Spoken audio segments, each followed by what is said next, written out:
Yo les brokis, on se retrouve pour une nouvelle vidéo et cette fois on va parler justement des one-shots de Tatsuki Fujimoto. En effet, on sait que Tatsuki Fujimoto en a sorti 4 en France en tout cas, je ne sais pas au Japon, mais du coup on va en discuter, on va voir si ça vaut le coup de les prendre ou pas, vu l'engouement que Chainsaw Man a eu en France et Fire Punch du même auteur.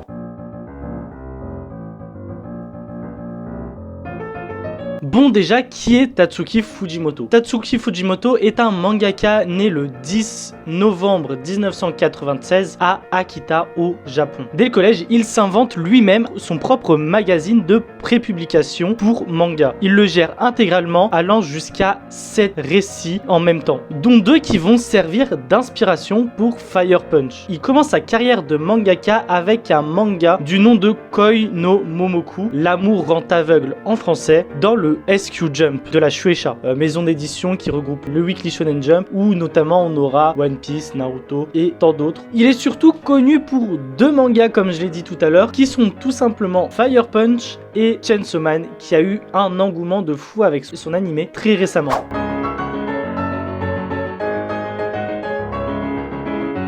« 1721 » est un recueil d'histoires courtes de Tatsuki Fujimoto dans lequel il l'a écrit durant sa jeunesse et comme le titre l'indique, de ses 17 ans à ses 21 ans. On va suivre différentes thématiques justement pour qu'il apprenne l'univers qui lui correspondrait le mieux. On va passer justement du post-apocalyptique à de l'atmosphère étrange et inquiétant, à de l'humour allant vers la violence, tout en passant par un anti-héros naïf qui est dépassé par les événements qui se passent. Du coup, qu'est-ce que j'en ai pensé de 1721? Alors pour 1721, on voit justement l'évolution de l'auteur de ses 17 ans à ses 21 ans, en gros sur 4 ans. Mais ce qui importe le plus, c'est vraiment sa recherche. Il se cherche lui-même, mais surtout son univers dans lequel il veut écrire. On le voit essayer pas mal de trucs différents, et dans ses recherches, dans ces différentes thématiques qu'il va rechercher, on sent vraiment qu'il cherche le style qui lui irait le mieux, et du coup c'est un tome super intéressant pour comprendre un petit peu qu'est-ce qui s'est passé dans sa tête et pourquoi il a écrit telle ou telle thématique.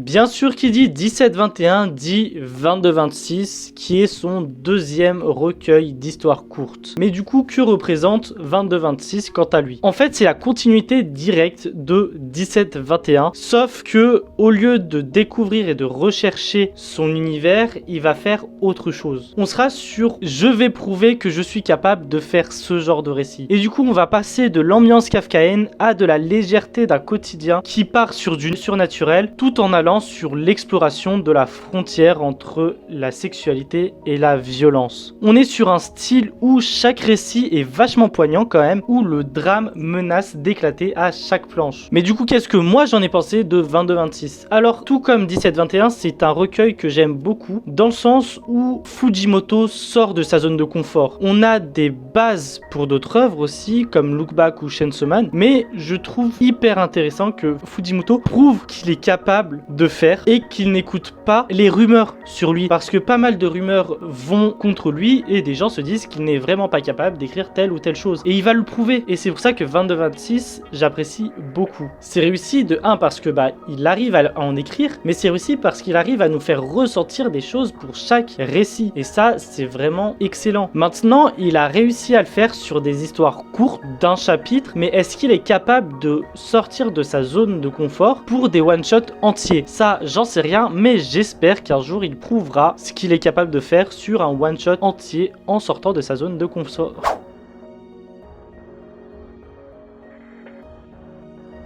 C'est le moment de parler de Look Back. Du coup, pour Look Back, on va suivre Fujino, une adolescente surdouée et qui a une confiance absolue en ses talents de dessin. Kiyomoto, quant à elle, se terre dans sa chambre et pratique sans relâche le dessin également. On va donc suivre l'histoire de 2 jeunes filles d'une même ville de province qui se lient d'une passion fervente pour le dessin et vont ensuite s'unir par un lien indéfectible. Du coup, qu'est-ce que j'en ai pensé de Look Back? Très honnêtement, Look Back, Back, je l'ai lu 2 fois. Je l'ai lu quand je l'avais acheté et je l'ai relu du coup pour la vidéo. Et bah le résultat était à chaque fois le même. J'en ai eu vachement les larmes aux yeux. On est sur un one-shot hyper touchant où on s'attache justement au récit de ces deux inconnus qui vont grandir ensemble, qui vont s'attacher autour d'une seule passion et les voir à la fin se séparer par la vie, sans vous spoil parce que on peut être séparé de différentes manières par la vie. Bah c'est juste hyper compliqué à le ressentir en fait. C'est pas je sais pas comment vous expliquer, c'est pas compliqué à le ressentir, mais ça fait quelque chose. Ça fait quelque chose et la force du manga, c'est qu'on se met à la place de ces personnages-là et c'est là où ça fait plus mal. Dans le sens où justement on les voit grandir ensemble et que quand tu te mets à leur place, moi qui ai un meilleur ami depuis 18 ans, bah tu lis le manga, tu t'imagines des choses en fait. Tu t'imagines à sa place et tu te dis ah oui, donc si moi demain mon meilleur pote qu'on se connaît depuis 18 ans, qu'on a grandi autour de la même passion et qu'on se sépare comme ça du jour au lendemain sans même prévenir, bah très clairement ça fait mal de fou. Mais bon, et c'est pour ça que j'ai adoré lire Look Back et que bah personnellement je valide de fou.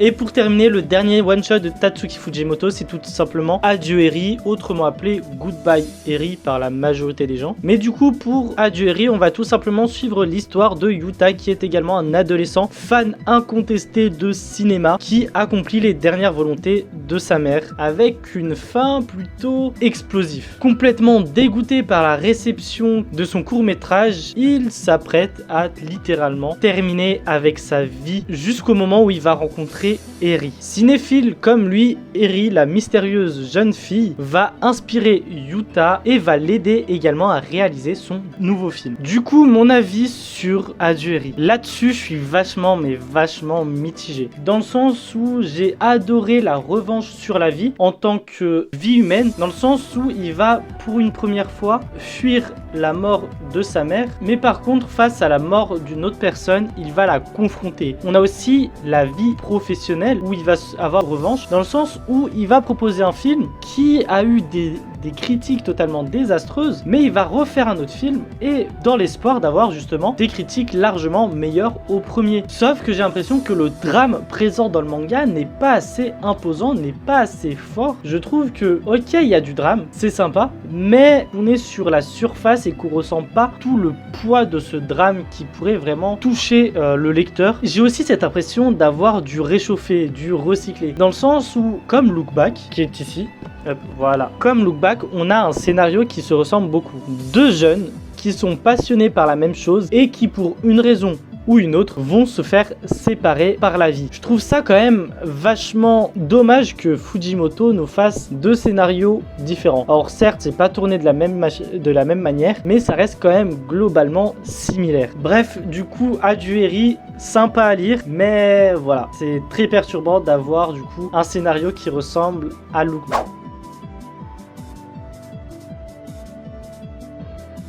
Bon, sinon, en conclusion, est-ce que ça vaut le coup d'acheter les one-shots de Tatsuki Fujimoto? Et c'est la question du coup qu'on va y répondre tout de suite. Déjà, on observe deux catégories de one-shots. On a déjà les recueils d'histoires courtes dont font partie 17-21 et 22-26, et du coup des réels one-shots avec Look Back et Adieu Eri. Pour ce qui est des recueils d'histoires courtes, honnêtement, ça vaut totalement le coup de les prendre. Dans le sens où de ses 17 ans à ses 26 ans, on va apprendre à connaître l'auteur, on va apprendre son cheminement pour chaque récit, pourquoi il a écrit telle ou telle histoire courte, et je trouve ça vachement intéressant du coup d'être dans le récit de l'auteur, mais aussi de savoir ce qui s'est passé dans sa tête. Donc les deux recueils d'histoires courtes, c'est validé. Ensuite, par contre, pour les one-shots, très honnêtement, je vous conseillerais de prendre qu'un seul des deux. Alors si vous aimez vraiment Tatsuki Fujimoto, vous pouvez prendre les deux, mais honnêtement, vu que les deux histoires restent similaires, bah si vous aimez le manga, vous prenez Look Back, si vous kiffez le cinéma, vous prenez Goodbye Eri. Or certes, chacun a ses qualités et ses défauts, mais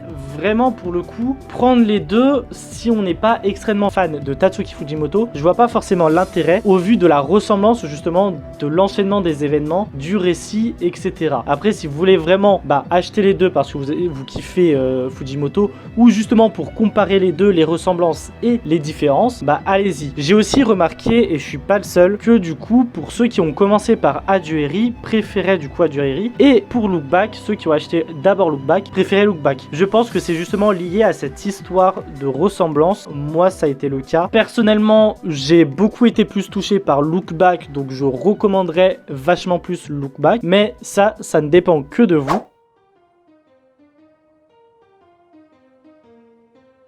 Bref, sur ce, je vous remercie énormément d'avoir regardé la vidéo jusqu'à la fin. Dites-moi en commentaire si vous avez lu les 4 one-shots de Tatsuki Fujimoto ou si vous n'avez pas lu les 4, lesquels vous avez lus. Dites-moi aussi lequel vous avez préféré ou lequel vous envisagez d'acheter. En tout cas, n'hésitez pas aussi à me dire quel thème vous voulez qu'on aborde pour une prochaine vidéo, que ce soit Pokémon ou manga anime. D'ailleurs, comme d'habitude, n'hésitez pas aussi à liker la vidéo, à mettre la petite cloche de notification pour vous rappeler qu'une vidéo est disponible. Très important, n'hésitez pas à vous abonner d'ailleurs pour rejoindre la Vongola Family. En tout cas, nous on se retrouve très bientôt. Bref, à plus les brookistes. Yo